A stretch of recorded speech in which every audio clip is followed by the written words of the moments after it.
మంది కలిసి పట్టరా పట్టరా ఐలేసా, పట్టరా పట్టరా ఐలేసా, పటానాడు ఐలేసా అనే మన కష్టంలో చెమట చుట్టూ కారుతూ ఉంటే పాటతో పుట్టిందే ఈ అమాలి సీనన్న ఈరోజు. ఎందుకంటే కష్టం విలువ అనేది కార్మికునికే తెలుసు, కార్మిక నాయకుడికే తెలుసు.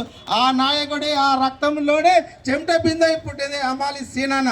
ఈ రోజు కాదన్నా, కొందరు ఎట్లుంటారంటే ఎలక్షన్లు రాగానే అడావడి అడావడి అడావడి వచ్చిందిరా. కానీ కార్మికుడు నాయకుడు అట్లా కాదు.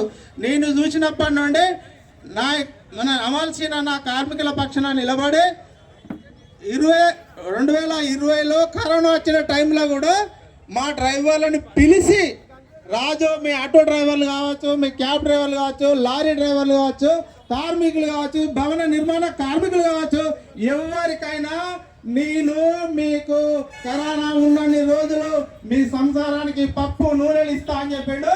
ఆ ఇచ్చి ఒక్కొక్కరికి కూడా 200 రూపాయలు ఇచ్చింది మన సీనన్న గారికి. అది దక్కిందని నా గురికని చెప్తున్నా. అలాగనే బియ్యం పప్పులు 2 నెలలు కాదు. అలానే సాదుకుంటూ మా టిఆర్ఎస్ నాయకులను మా మల్లాపూర్లో, నేను అప్పుడు డివిజన్ అధ్యక్షుడు నా కార్మిక నాయకునికి ప్రతి ఒక్క నాయకుని అడిగినా, అన్న నా కార్మికులు ఆగమవుతారు, నా డ్రైవర్లు ఆగమవుతారు, మీరు కొంచెం మా డ్రైవర్లను కూడా ఆదుకోవాలంటే ప్రతి ఒక్క నాయకుడు బియ్యం మంచి 2 మంచారు. కానీ కాంగ్రెస్ కానీ బీజేపీ కానీ ఎన్నడూ వంచలేదు. అలాంటి కాంగ్రెస్ ను మనం గెలిపించుకున్నందుకు దరిద్రం ఇవ్వాల. మన డ్రైవర్లకు వచ్చేది, కార్మికులకు వచ్చే ఇన్సూరెన్స్ మొత్తం తీసేసాడు. ఎంత కర్మజుడు. అనుకోకుండా జరిగేదే యాక్సిడెంట్.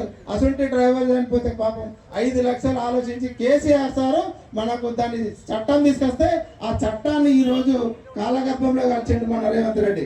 ఆయన కష్టజీవుల మనిషి కాదు, పైసల మనిషి.